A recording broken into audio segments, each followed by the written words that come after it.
లోకంలో ప్రాణాలు తీయటానికి దుర్మార్గులు ఏవేవో పిచ్చివేషాలు వేస్తారు అని అనుకుంటే ఇప్పుడు ఏకంగా పిల్లలు రాసుకునే పెన్నుల రూపంలో బాంబులు తయారు చేయడం చూస్తే ఎవరికైనా సరే ఒళ్ళు మండిపోవాల్సిందే.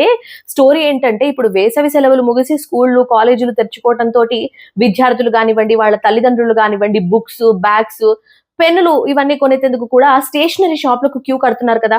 సరిగ్గా ఇదే టైంలో ఉత్తరప్రదేశ్ పోలీసు శాఖ రాష్ట్ర ప్రజలను అప్రమత్తం చేస్తూ ఒక షాకింగ్ అడ్వైజరీ విడుదల చేసింది. అదేంటంటే పెన్నుల్లా కనిపించేవన్నీ పెన్నులు కావని, సంఘ విద్రోహ శక్తులు పెన్నులకు బదులు సరిగ్గా వాటి ఆకారంలో ఉండే బాంబుల్ని తయారు చేశారని పోలీసులు చెప్తున్నారు. యూపీలోని బులంద్ షహర్ జిల్లా పోలీసులు ఈ హెచ్చరికలు జారీ చేస్తూ పెన్ ఆకారంలో ఉన్న ఇలాంటి అనుమానాస్పద వస్తువులను అస్సలు తాకరాదని, ఇవి విస్ఫోటక పరికరాలుగా మార్పిడి చేసే అవకాశం ఉందని గట్టిగా చెప్పారు. ప్రజలు రోడ్లపై, పొలాల్లో, ఖాళీ ప్రదేశాల్లో ఇలాంటి వస్తువులు కనిపిస్తే ముట్టుకోకుండా వెంటనే 112 హెల్ప్ లైన్ కు సమాచారం ఇవ్వాలని, శిక్షణ పొందిన భద్రతా సిబ్బంది మాత్రమే వీటిని పరిశీలిస్తారని కోరుతున్నారు. అందుకే పిల్లల కోసం పెన్నులు కొనేటప్పుడు 10 సార్లు చూసుకోవాలి.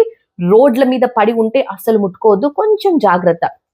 సో మరి ఈ ఇన్ఫర్మేటివ్ వీడియో మీకు నచ్చింది కదా. మరి మీ ఫ్రెండ్స్ కి, తెలిసిన వాళ్ళందరికీ కూడా ఈ ఇన్ఫర్మేషన్ ని షేర్ చేయండి. అలాగే మీకు నచ్చింది కాబట్టి ఒక లైక్ కొట్టండి.